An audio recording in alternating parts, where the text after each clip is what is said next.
To Black, bold leaders of authority, courage, and knowledge. I have three of my brothers and sisters here to help with the welcome and the prayer. We love to pray before each of our events and have God shine on us so that we can actually inspire and make the world a better place to live.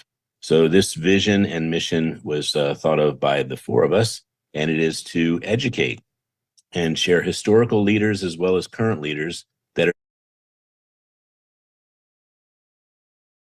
to Black, bold leaders of authority, courage, and knowledge. I have three of my brothers and sisters here to help with the welcome and the prayer. We love to pray before each of our events and have God shine on us so that we can actually inspire and make the world a better place to live. So this vision and mission was thought of by the four of us, and it is to educate and share historical leaders as well as current leaders that are doing great things in the world to make the world better, and to put some light on them and have people see that there is hope and have people learn more about this month. Every single person in the world should learn more about Black History Month, because the more you know, the more you're able to have gratitude and learn that we need to be together to make this planet work. So I'd like to turn over to Dr. Roz, Dr. Smile, my sister, to give the prayer, and then we're going to go round robin so each of you get to meet and hear these leaders that help us.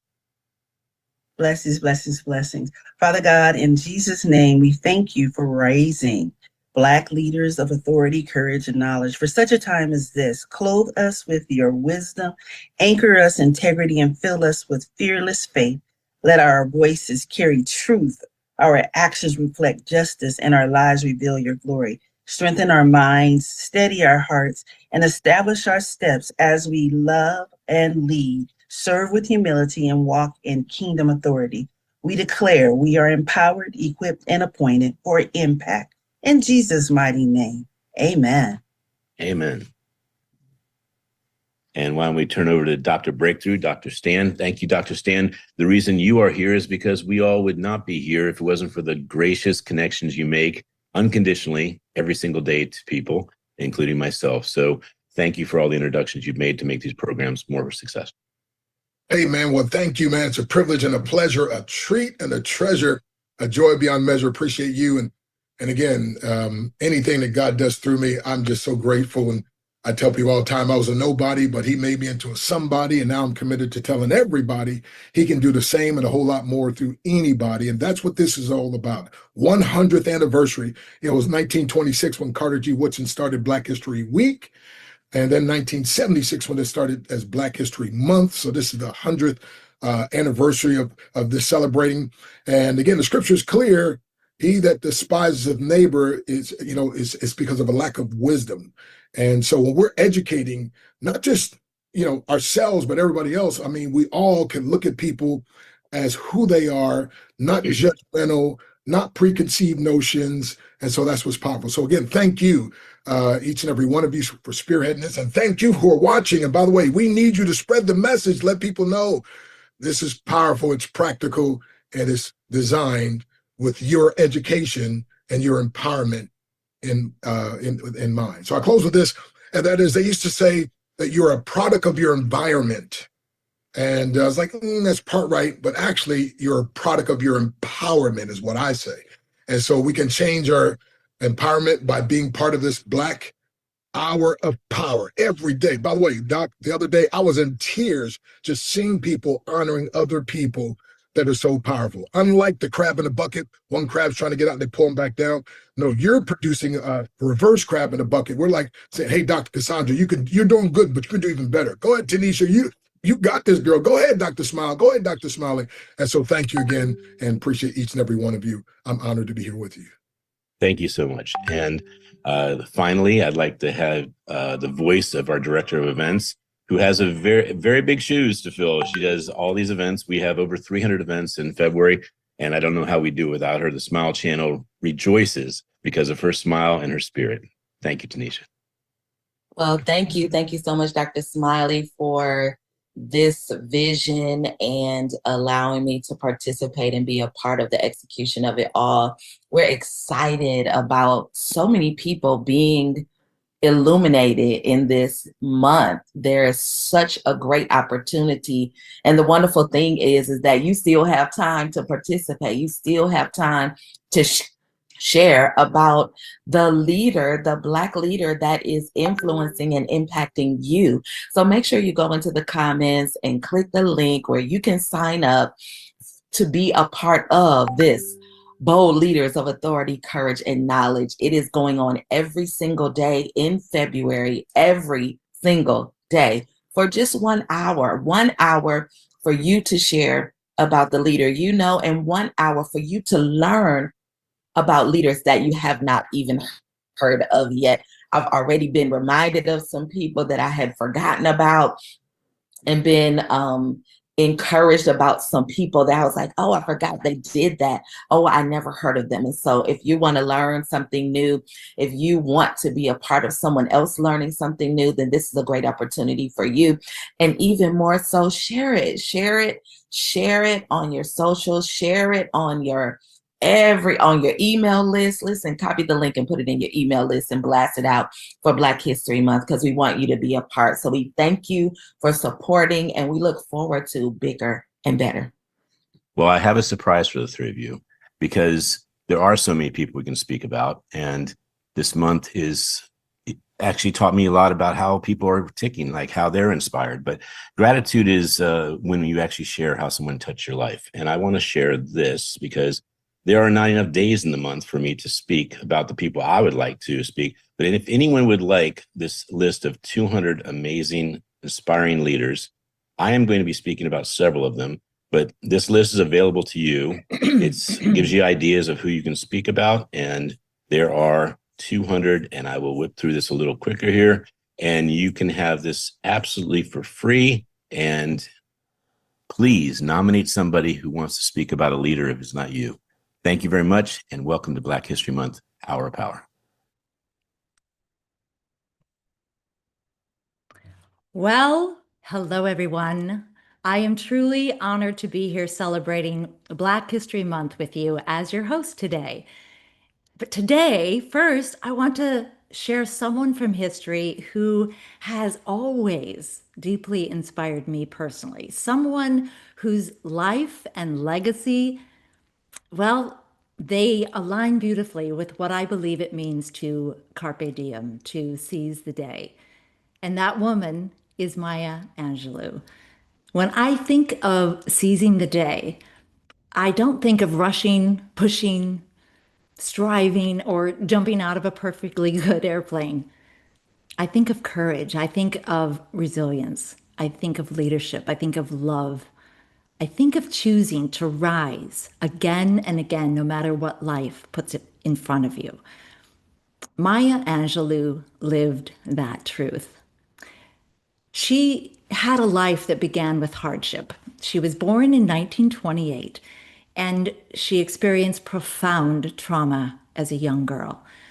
So profound that she stopped speaking for nearly 5 years. As a young girl, she believed that her voice caused harm, and so she chose silence. Imagine the loneliness of that. Imagine believing that the safest thing you could do was to not ever speak at all. Yet even in her silence, Maya was not dormant.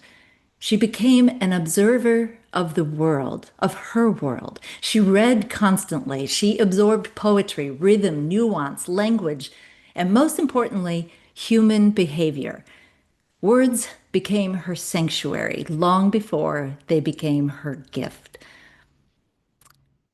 This part of her story matters so much to me because it reminds us that silence does not mean weakness. Sometimes silence is survival. Sometimes it's incubation. Sometimes silence speaks louder than any spoken word. So many people carry parts of themselves that they've quieted, dreams, voices, truths, because at some point it didn't feel safe to express them. I personally feel this starts around the age of junior high. For those of us who did not experience an early childhood trauma, those are the years where we dim our lights to fit in. We hide our truth for fear of ridicule. We succumb to mental and emotional bullying. And then we choose complacency over fulfilling our magnificent dreams. In my children's book series, Seize the Day with a Smile, I wrote about a young girl who really wanted to audition for a solo singing spot in the all-school assembly. And yet she was frozen to take action because she was certain that her friends were going to laugh at her, or worse, think less of her. And she would already be stepping way outside of her comfort zone just to audition, let alone get on the stage in front of everyone. What would people think? But it was her dream. Thankfully, she met a new friend who convinced her to do just that. And that story was my story. How many of us had moments like that in our own childhood or even adulthood now, where our dream literally freezes in action? We make excuses for why we can't. We use phrases like, I don't have the time, I don't have the money, I don't know anybody else who's ever done it, I don't have the proper education, and so on and so on. We shrink back to that same old vibe. Now, when Maya Angelou reclaimed her voice, she didn't tiptoe into the world. No, she stepped in boldly and fully. She became a dancer, a singer, an actress, a journalist, a poet, and eventually one of the most influential writers of our time. She worked alongside civil rights leaders like Dr. Martin Luther King and Malcolm X, using her voice to not only express beauty, but to demand dignity. Her autobiography, I Know Why the Caged Bird Sings, didn't just tell her story. It gave language to the pain, resilience, and humanity of so many people who felt unseen and unheard. One of my favorite quotes of hers that has stayed with me is, "There is no greater agony than bearing an untold story inside of you." That quote feels like a call to seize the day. Not someday, but now. I know it was my own wake-up call to action to get my stories heard. I'll tell you, if I had $1 for every time I said, someday I'm going to write a book. Sound familiar? Well, one day, someone challenged me to do just that. And I want to thank Dr. Smiley for continuing my path. And I have now published 8 books. But what story are you holding inside? What truth are you waiting to feel brave enough to share? Maya Angelou chose courage over comfort, and because she did, the world is richer. And what I admire most about her, not only what she overcame, but how she chose to live afterward. She carried herself with grace and strength at the same time. She understood that true power does not need to be loud. One of her most well-known truths is, people will never forget how you made them feel. That idea has deeply influenced how I want to move through the world, because seizing the day isn't just about personal achievement. It's about impact. It's about presence. It's about character. It's about the energy you bring into every room, just like Maya Angelou. It's understanding that seizing is choosing. Choosing things like patience, love, understanding, grace, kindness, forgiveness, courage, and resilience. Maya Angelou showed us that it's possible to live boldly without bitterness, to speak truth without losing compassion, and to rise without leaving others behind.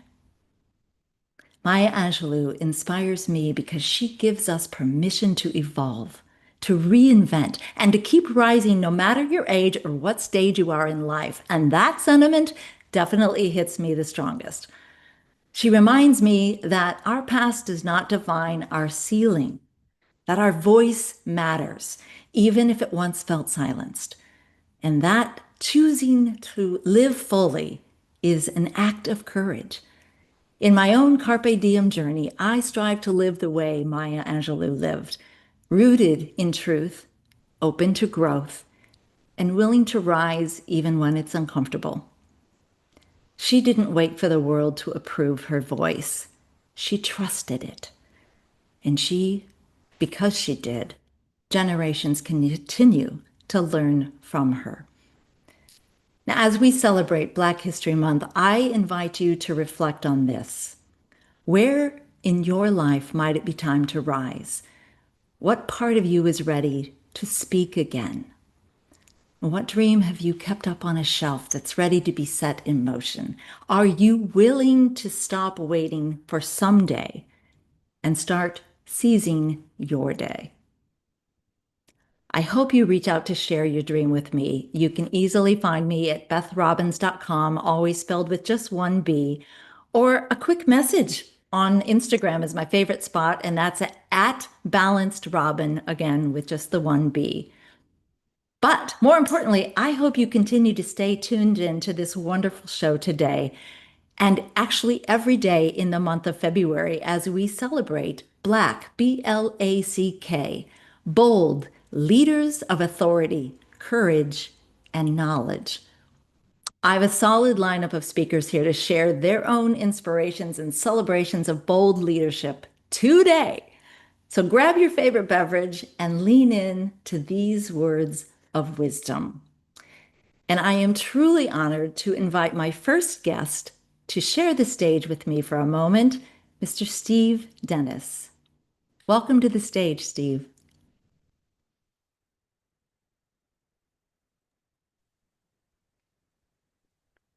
Hello and welcome. Hello. Thank you. Hello. I would love to professionally introduce you, my friend. Okay, thank you so much, Steve, Beth. It's good to be here. Steve Dennis. Steve, you are an internationally acclaimed entrepreneur, speaker, trainer, and life coach. Steve is a member of the John Maxwell team, an elite group of certified coaches and communicators mentored by John Maxwell, founder of Motivation Unlimited, created to inspire positive change in the lives of people.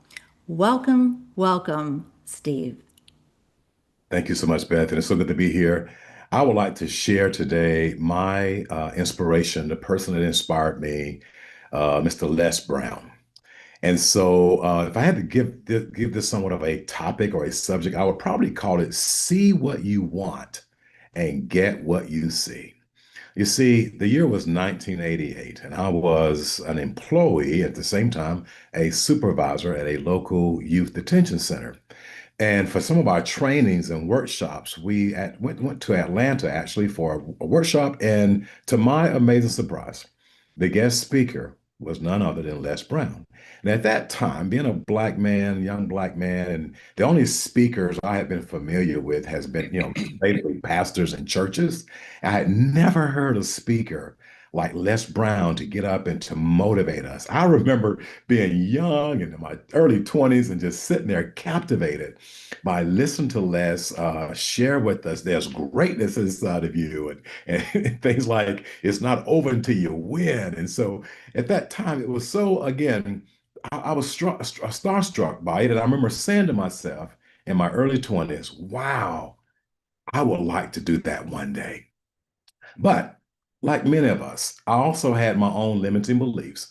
Even though I said that at that time, I was still somewhat struggling with low self-esteem, a speech impediment, and at the same time, in the neighborhood I grew up in, doing something like that, being on stage and speaking to people was nowhere on my radar.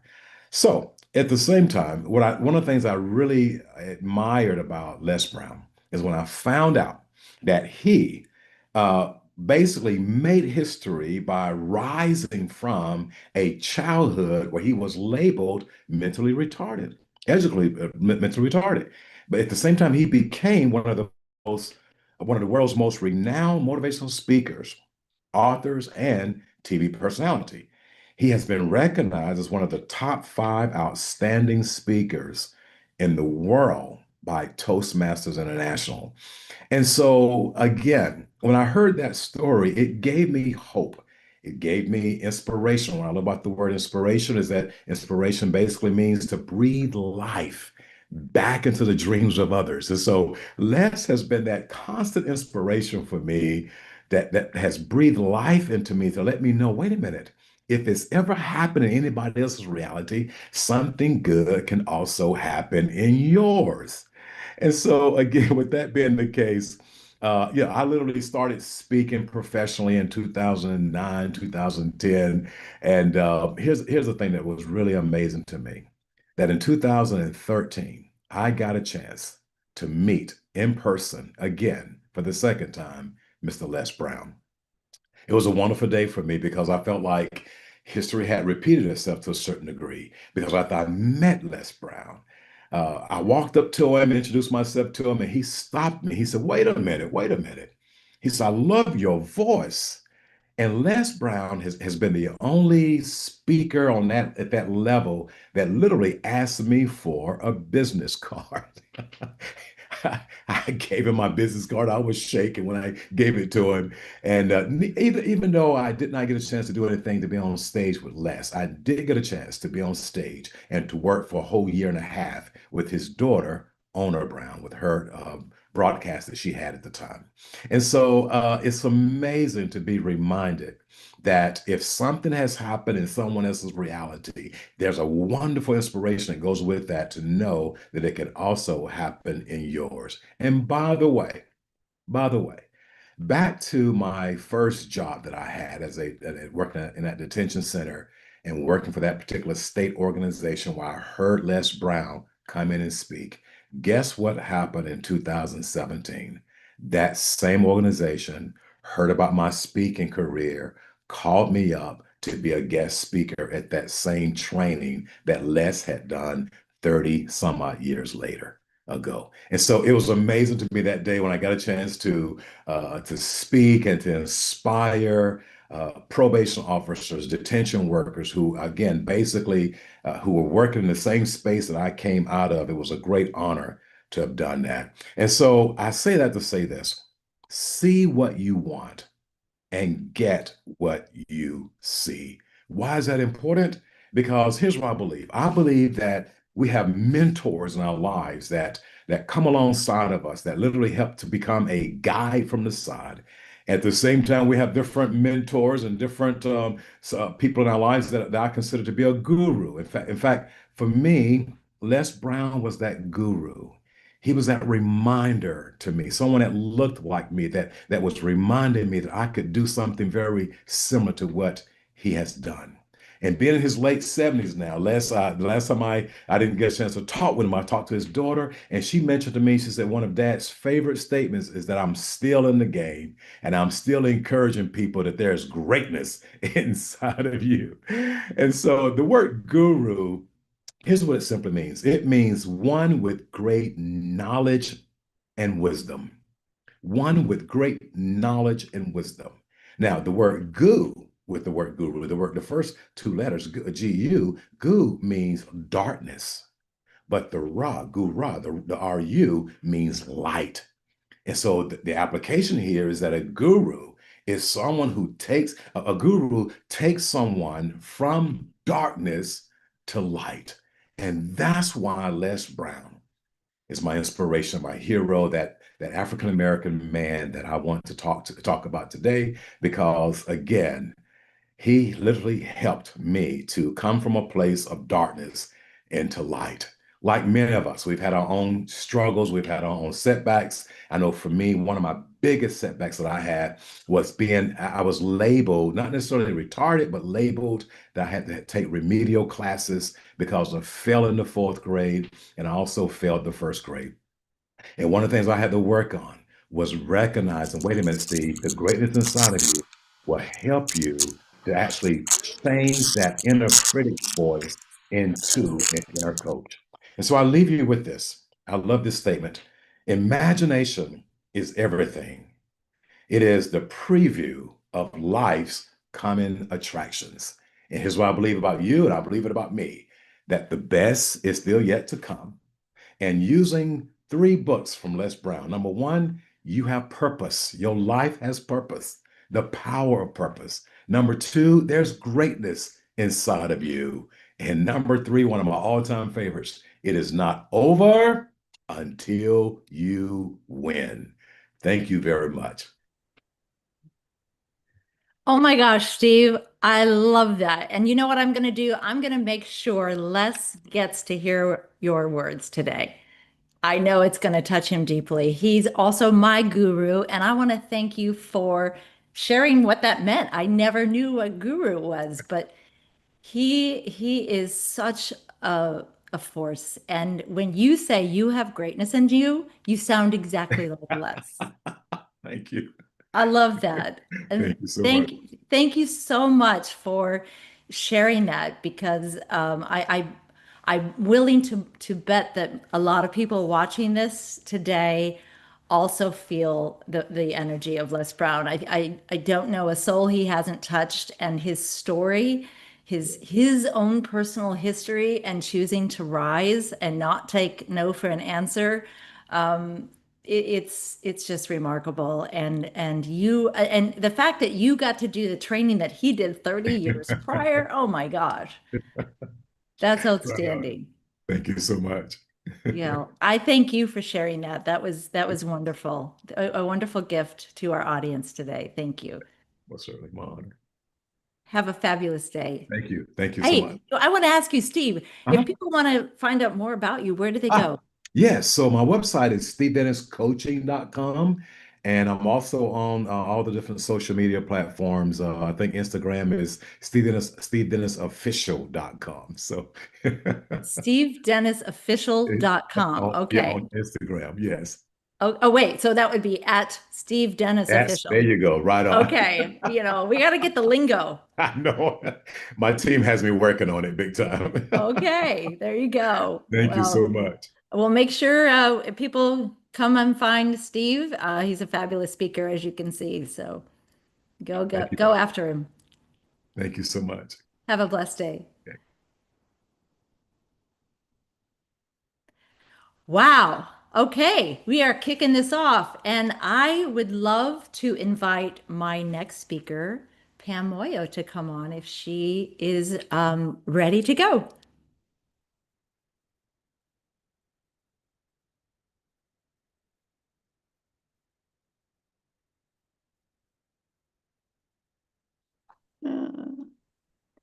I feel your energy coming in the room. There she is. How are you, my friend? I am good. I'm good. I had some things move as I'm getting in, but here I am. I'm happy you're here. I want to properly welcome you and tell our audience a little bit more about you. Pam Moyo is a leadership coach dedicated to empowering women in the mining and STEM sectors. She spent over 25 years in the mining industry. Pam helps mid-career women navigate the unique pressures of international male-dominated industries. She specializes in helping women overcome imposter syndrome and the frustration of not being seen, guiding them to step into their power as authentic leaders. Pam believes that true success isn't just about the next job title.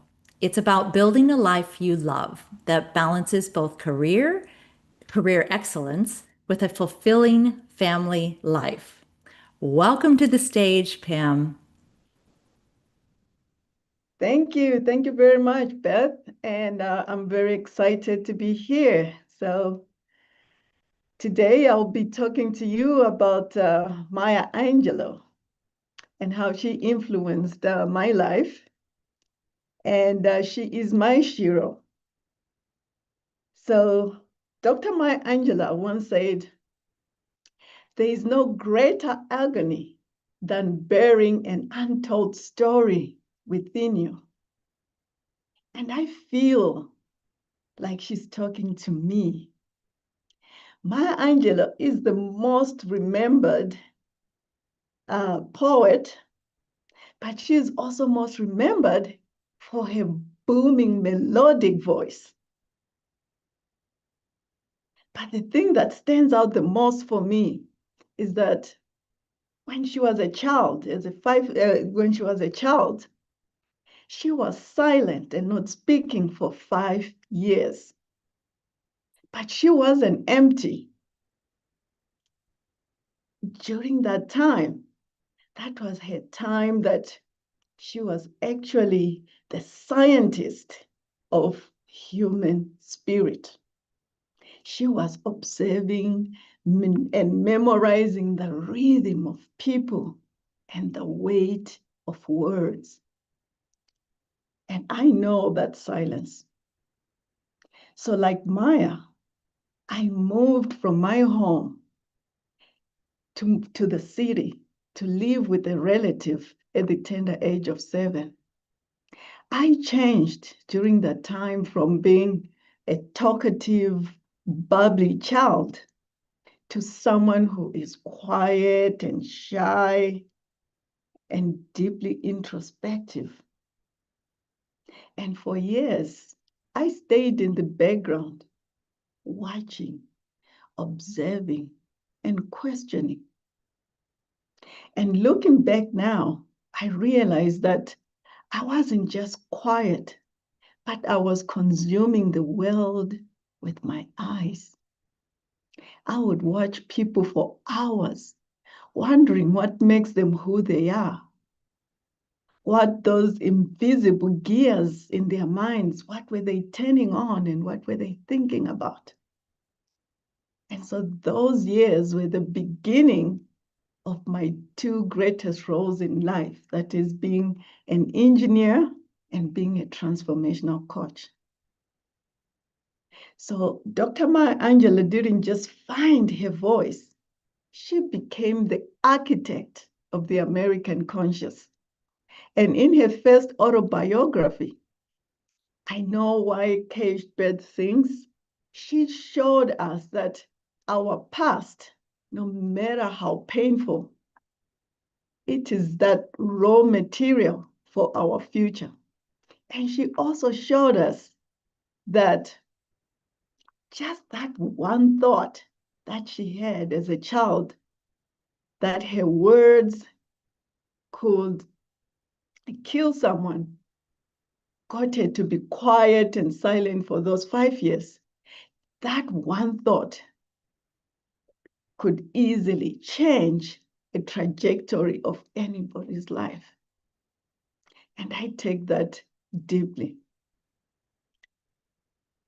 And the other thing that also is so influential about Dr. Maya Angelou's life for me is her participation in with the work of Dr. Martin Luther King and Malcolm X, proving that that one voice that all of the Black leaders had, they could be forged into a voice that could move mountains and change the history of our country. And in addition to that, her involvement during that time, when I'm reading through, it inspired me because it actually reminds me of my own mother, who was deeply involved in the Zimbabwean liberation struggle. She was in the grassroots, going up and down day and night, being involved in the politics and working with the grassroots in our country. And in 1993, Maya Angelou further took that involvement in the politics and stood at the presidential inauguration and reminded everyone that we have the power to face our history with courage. And often people would ask me, how does a quiet, shy girl become an engineer? And even more so, a transformational life coach. And to that, I always remember Maya Angelou, because Maya Angelou was the ultimate engineer of human potential. She understood that before you build anything, a bridge, whether you're building a bridge or a life, you must understand the weight it must carry. And so my own quiet years in the city were actually my training ground. Because as an engineer, I learned to observe the mechanics of the world, how systems connect and stay strong under pressure. But also as a transformational coach, I use those same observation skills that I developed to look at people and see within them that engineering of their spirit inside of them. And I can also see some of the poems that they haven't written yet. And so when I look and read all of the autobiographies of Dr. Maya Angelou, the one thing that they taught me, and I mean, when I look at her life, is that I don't have to choose, because I can use my analytical mind to build structures and equipment and machines. And yet, I can also use my introspective heart to build people. And she proved that being a Renaissance woman isn't about doing many things. It's about bringing the whole observant self to everything that you do. And I look at Maya, her legacy to me is my permission to be myself, to take my whole me and appreciate who I am. Because I look at her and she was a cook, she was a dancer, she was an activist, she was a professor, and she was a mother. So she showed us that we are the sum of everything that we have survived. And we can still be and bring out the spirit within ourselves to be who we want to be. And as one of her quotes goes, she says, "You may encounter many defeats, but you must not be defeated." So to those that are shy and quiet and you're listening to this, the world might see you that way, but remember that you are actually gathering the wisdom to change lives.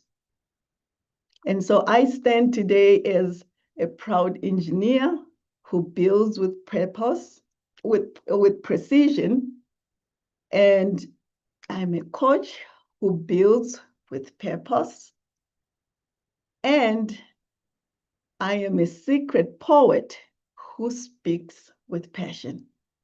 And I spent years in silence, but today I finally understand why the caged birds sing. And like Maya, still I rise. I'm Pam Moyo, and my website is visionsuccessnow.com. I'm also on Instagram at visionsuccessnow1. And I'm on Facebook as Pam Moyo. Thank you. Oh my goodness, Pam, thank you so much. You said something that struck with me. You said something about the engineering of their spirit. Yes. Is that something that you do with your clients? Yes, I take it that is exactly what I do with my work. Oh my gosh, Because, that exactly. was Yeah, we beautiful. engineer the spirit inside people. We bring it out to Well, glow and and shine. I have something else to add. You're no longer a secret poet, my friend. The secret is out. You just The broadcast that. secret is out. So Yes. I'm ready to hear some of your poetry. And I want to thank you from the bottom of my heart for sharing your heart. Love Maya Angelou. She is also my inspiration. And thank you for sharing and being here today. And I hope that you can hang out and share a chat with us in a little bit. Okay. All Thanks. right. Thank you. Well, I am super, super excited to introduce our next guest today, Bernard Newell.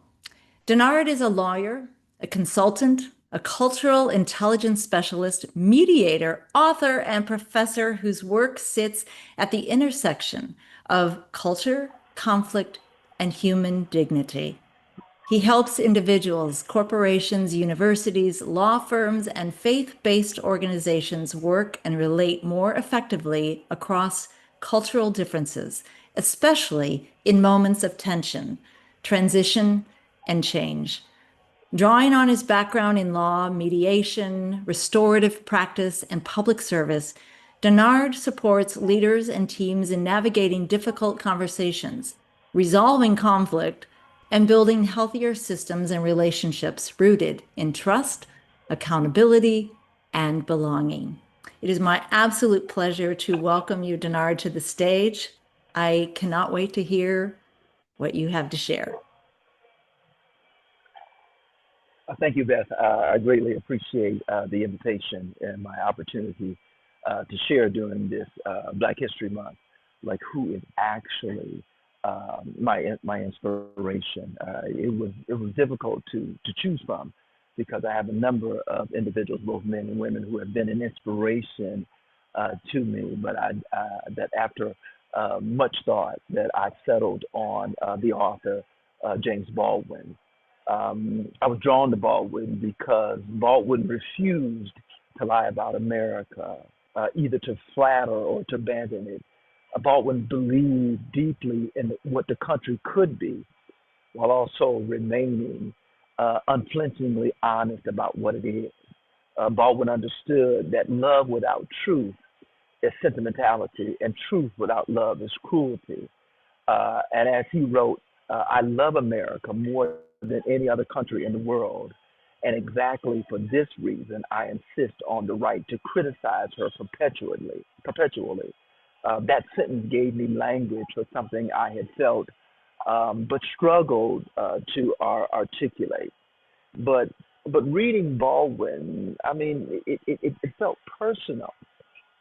His work named the realities that I, as a black man in America, had experienced, moving through systems that proclaim freedom while quietly denying dignity.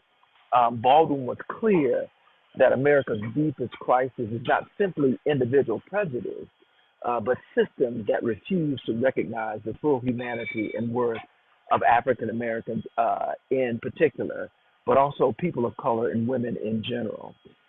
In My Dungeon Shook, which is one of my favorite books by Baldwin, he writes that you were born where you were born and face the future that you face because you were black and for no other reason.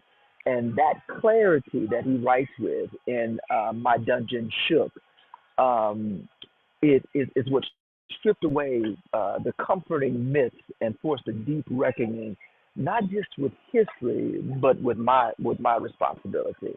Baldwin also shaped how I understand learning and listening.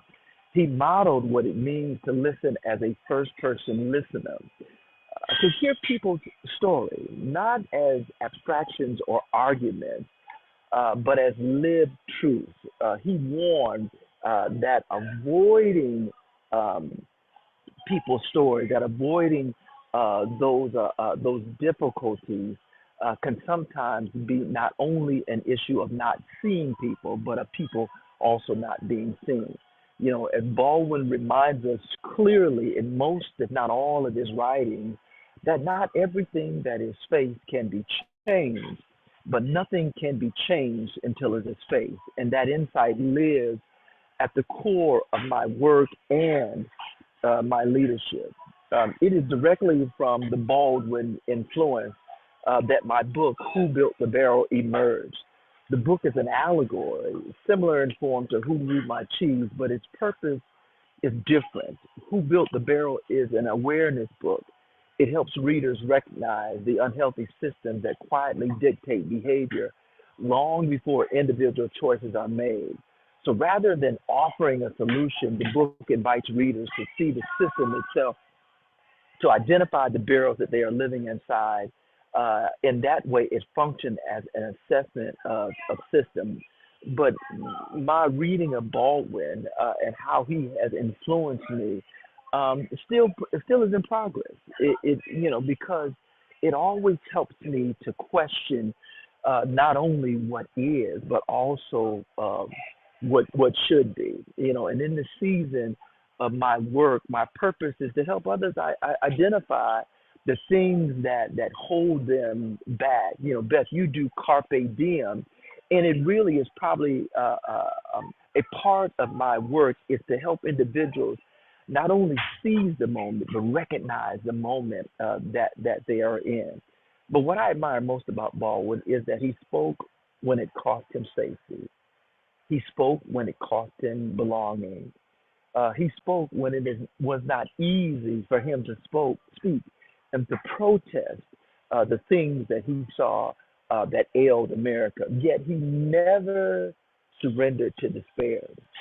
I realize there's a lot of things that are going on now, and there's a lot of doubt and despair and disenfranchised that's happening. And so the question is not only how do I address it as part of the collective, but how do I address it as an individual? And Baldwin's writings help me not to surrender to despair. Even in moments of deep grief and rage, Baldwin refused hopelessness, insisting that I can't be a pessimist because I'm alive. That commitment to life, dignity, and the possibility challenges me to keep speaking even when silence would be preferred. We see a lot of individuals in this day that decide that they're going to sit on the sideline, decide that they're going to wait until the storm is over. But Baldwin calls me, to take an active part in not only a collective liberation, but also a personal liberation of myself. Because of Baldwin, I understand leadership differently. Leadership is not about preserving comfort or maintaining the status quo. It's about telling the truth in a way that calls people and systems toward transformation. I believe it was W. Edwards Deming that said that if you have an issue, that if you have a problem, it's not really a people problem. 85% of that is a system problem, and systems get exactly what they are designed and built and purpose to get. And so when I look at Baldwin challenges me not only as an individual, but also as a collective to assess the systems that we're currently participating in. His work continues to guide me as I strive to help others see clearly and build systems worthy of people who must live within them. And so then when I think about this, when I think about, Black leadership, when I think about bold, when I think about leadership, when I think about authority, when I think about courage, when I think about knowledge, I think about what does Baldwin pull out of me in this Black leadership values. And the boldness is Baldwin teaches me that boldness means nothing, naming, I should say, what others avoid. Baldwin teaches me that leadership is without title or institution. His leadership was morally grounded. The authority that Baldwin uses came from a lived experience and not just a read experience or not just watching others experience. The courage of Baldwin reminds me that it's choosing truth even when disruption, ease, and familiarity are more comfortable. But the last thing is Baldwin believed knowledge must serve liberation. My work seeks to use the knowledge in the places that I've been, the people that I've talked to, the institution that I've graduated from, to use that knowledge to illuminate, restore dignity, and inspire collective transformation. So my person that I read and reread again as my inspiration, as my barometer, and as my guide is none other than the poet laureate, James Baldwin. And I'm just happy that I can share Baldwin with the audience, but also share what Baldwin means to me. And thank you again for the time during this Black History Month to champion one who means so much to me. Thank you, Denard. I have learned about something new, as I always do every conversation that I have with you. Thank you so much for sharing that. I'm actually ordering some things on Amazon. But speaking of books, I want to know, how do we find your book? And congratulations on becoming an author. Yeah, thank you very much. You know, it's been I don't even want to say it's been a labor of love. It's just been a project of love. And last year, most of last year was spent writing and rewriting and writing. And so, first of all, you can find me on Facebook, but you also can find me on Instagram at Newell Denard. The book is scheduled to be released this spring. Okay. And so, you know, we're going to have early readers. We're going to have individuals. We're going to have Zooms where we can dialogue with individuals to help them to understand that, you know, we always blame people when we should be looking at systems. And so, so when I say stay tuned, if you reach me on Facebook, if you reach me on Instagram, Newell Denard, you know, I'll be able to point you to the book's website, and that way, you know, you can be an early reader and you can sign up to get an early copy. Awesome. Thank you so much. You know, I'm going to be an early reader. Yeah, no, I appreciate it. I appreciate it. Thank you, Beth. All right. Thank you, Denard. Well, it is my pleasure to introduce the next guest for this hour, Mr. Raymond Donegan. Actually, Mr. Raymond Donegan Jr. So welcome to the stage, Raymond, as I get to celebrate you and tell our audience about you. Raymond Donegan Jr. is a certified financial education instructor and advisory board member, empowering communities through practical financial literacy, leadership, and advocacy, helping individuals build confidence, stability, and long-term independence. Welcome, welcome to the stage. Thank you. Thank you. Can everybody see me? We can. I want to thank the community for allowing me to be on here today. My mentor, life coach, and who I pour myself into is actually my father. My father has shaped me into a strong Black man, not through words alone, but through the way he lived his life every day. He understood that in our community, survival was just not enough. We had to live with intention, build something that would outlast us. His life was my classroom. His lessons reached beyond money and health and discipline and character.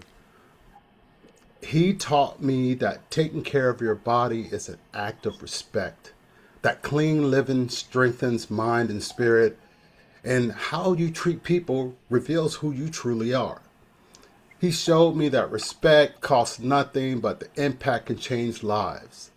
Alongside those values, he taught me that money is never about showing off.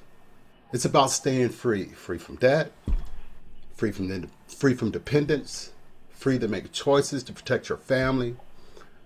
My father also taught me how to stretch every dollar, plan ahead, make sacrifices so the next generation doesn't have to start from zero.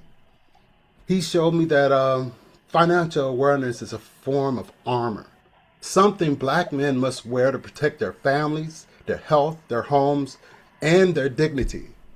Through his example, I learned that generational wealth is not just passing down financially, but habits, knowledge, and confidence to empower future generations to thrive. Because of him, I understand that when a Black man lives in awareness, his health, his finance, his responsibilities, it creates a ripple effect. It strengthens the household, the stability, in his community and opened doors for the people to come behind him.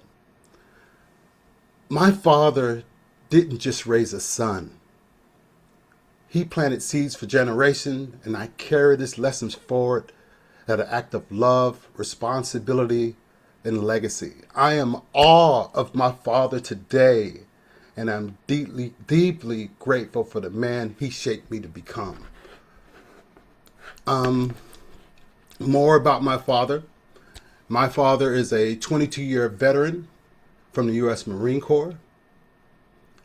He retired being the home resource manager for Home Depot. Everything west of the Mississippi he was in charge of.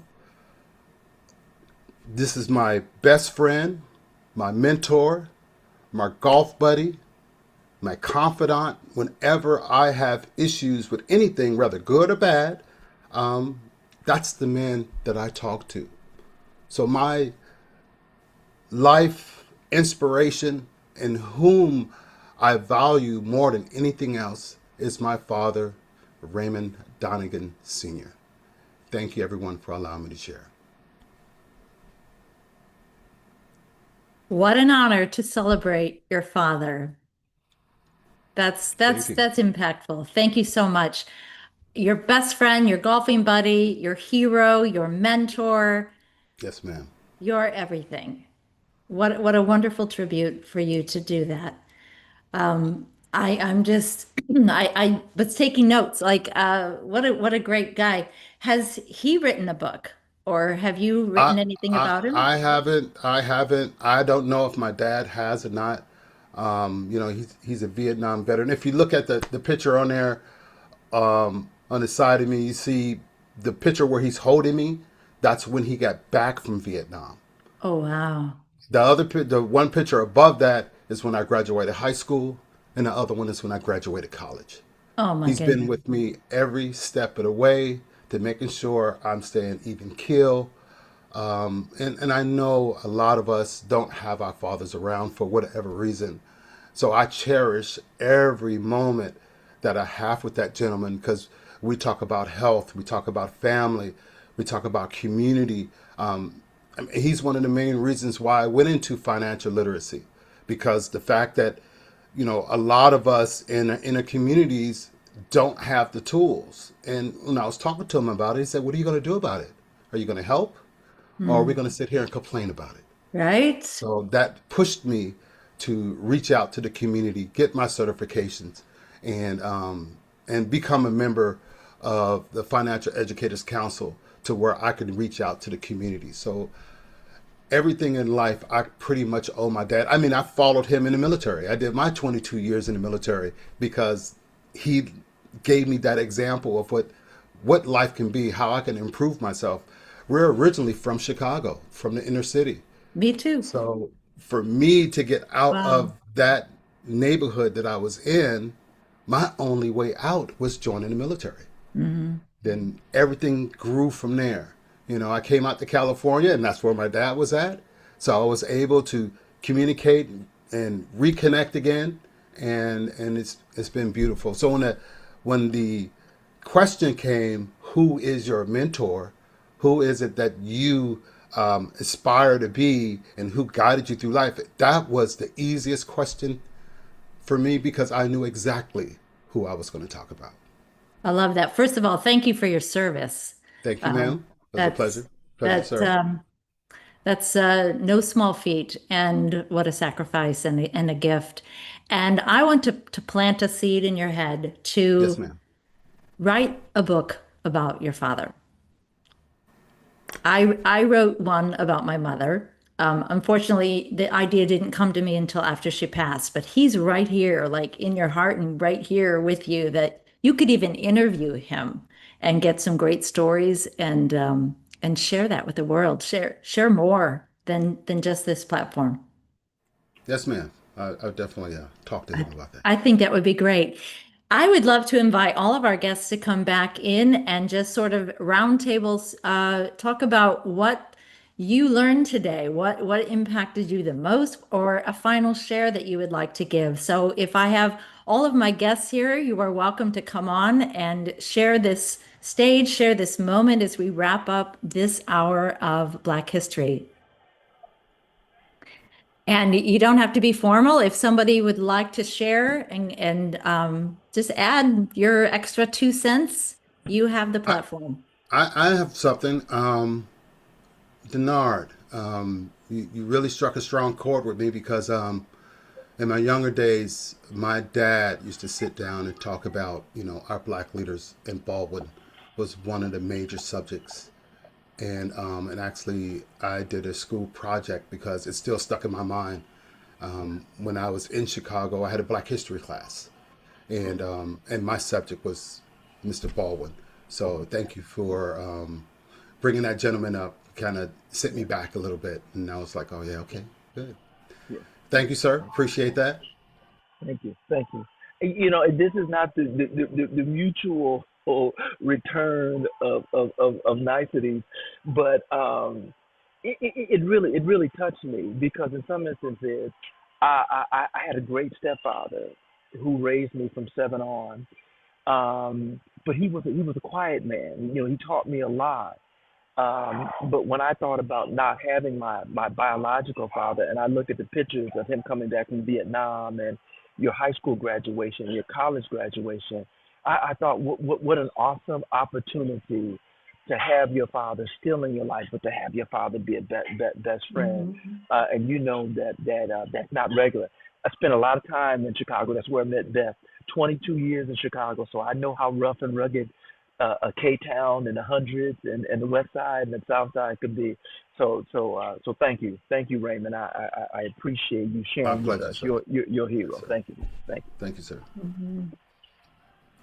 Yes. Well, I'm truly touched by all of your stories. And I took copious notes, and I want to thank you all for being here. I just really enjoyed this hour with all of you.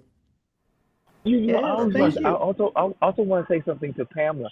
It's how you wove Maya into your own story, which really became a mirror for not only how you see yourself, but how you move through this world, and how you help other individuals move through this world. And you said it was the architect or something, and I was like, wow, how poetic. Engineer. So yeah.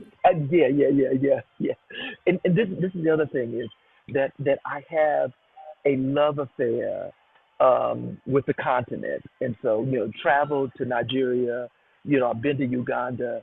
I'm always listening to African thought leaders about this colonialist system, and so would love to hear more about your country of origin, your mother, and just how you have navigated these two spheres of the motherland as well as here. So thank you, Pamela. Thank Yeah, you. no, yes, I really was when you're starting to speak about James Baldwin and how, because he was very involved with Maya when they were doing the Yes, yes, fundraising and yes, so forth, right? Because yeah, Sure. Yes, um, ma'am. really Maya Angelou, I she took me. I read that whole book of her autobiographies. yeah, At that yeah, point, yeah, I had just separated from my my daughter's father. And then yeah, so I spent yeah, those years. So there was that like likeliness of us both being yeah, single parents and yeah, but what I think the beauty about America as a country are the opportunities that people yeah, have, yeah, and yeah, you yeah, can be who you want to be. And I mean, it is seen in all of these leaders that we're talking about today, right? That once yeah, they put their mind to something and they decided, I'm not going to be defined by this, yeah, yeah, they just took over, right? And yeah, in some way, my mom, like I said, was in politics. She yeah, was a different, I see her as a different kind of woman because for her yeah, age, having grown up in Zimbabwe, She was very like an independent, outgoing person and into politics and going. I mean, she had her own career as that woman, and so she tied back into Maya and how she did her things, and I just got inspired by your story, Denard and Raymond, especially with your dad still here, and the financial as well, because yes, there's a lot of that need for financial literacy uh, for a lot of us. So thank you Thank so you. much for sharing. I just wanted to say one more thing. Pamela, and I didn't, it didn't really hit me until a little later. When I was younger, my mom's a very avid reader. And then I noticed that, on her wall were all strong black women. And the biggest picture of all on her wall was Maya Angelou. And then I started looking through her little library, and sure enough, there was like 4 or 5 books of her. And I was asking her, I said, well, she's a philanthropist, she's an educator, she's helping women, she's helping men, especially within our community. And then I started hearing more of her. Then I started seeing her online, and I saw her on Oprah. And I was like, wow, this lady speaks with conviction, and it's with intent to actually make you move to do something. So thank you for definitely having that be your inspiration. And that was very moving for me. And thank you. I want to say this real quick. First of all, Beth, thank you for bringing us all together. And I hope there's an opportunity for not only us to continue to keep in contact with one another, to dialogue, because I'd love to hear, because Raymond, the financial system is something that we need. And the other thing, and Pamela, I listen often to Joshua Maponga, who is a Zimbabwe philosopher, critical, motivational speaker, and his analysis of colonial psychology and cultural dislocation. It just moves me because I'm all about trying to build this bridge across the Atlantic between Africans on the continent and Africans in the diaspora. So anytime I get and hearing that your mother was in politics, just just brings me alive even more. So I just wanted to say that, and hopefully that there's some way that we can continue not to keep in contact and support one another as we are a Black history in the making. Yes, and Wow. yeah, and Beth, thank you too, because I know Maya is also your Yeah. Shiro. She's my Shiro for The sure. zero, yeah. Yes. Yes. Well, there's definitely a way to keep you all connected for sure. I will facilitate that. Actually, Raymond, reach out to me after the show, and Most I will definitely. connect you to these two Most wonderful definitely. people, as well as Steve Dennis, who's also a powerful friend. And I'm just so honored that you all said yes. And Raymond, I'm thrilled to meet you for the first time today. Yes, ma'am. My But pleasure. I'm just thank you all for saying yes, and I'm also hoping that you'll all join me in the Seize the Day movement on February Okay. 26th as well, where you get to share that your powerful stories of what that means to you. Can I say one more thing? Um, Yes. my Facebook, I'm Ray Donegan Jr. Instagram, the same thing. I teach free financial educational workshops every Thursday at 6 p.m. Websites in the chat, but for everybody else, it's https moneymindsetusa.com. It's totally free. The download books are free. We know everything is expensive in the United States, so why not help people move forward financially with the free education? Love that. Thank you for sharing that. I'm glad you were able to put that in there. And I want to thank you guys for really just leaning into this opportunity today. That means the world to me. And I am so proud and honored to be able to be your hostess with the mostest today. The most And is it. thrilled to connect you all because this is a beautiful beginning for all of us. Just thank you. Thank you. All right. Thank you all. Thank you, Beth. Yeah, thank you.